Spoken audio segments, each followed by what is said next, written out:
nagwawalis siya. Naghugas siya ng plato. Ay, talaga? Kaya mabait siya na kuya? Ano pa? Tumutulong siya sa kapwa, sa Ah. kapatid. Okay. Hindi kayo nag-aaway? Totoo? Love mo kuya mo?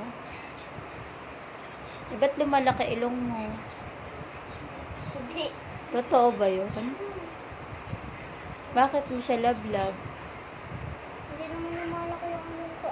Para kasi sa video lumalaki. Hindi. Ano naman? Eh, anong paborito mong movie? Nakakatakot siya. Kwento mo nga, ano yung paborito mo? Walang maalala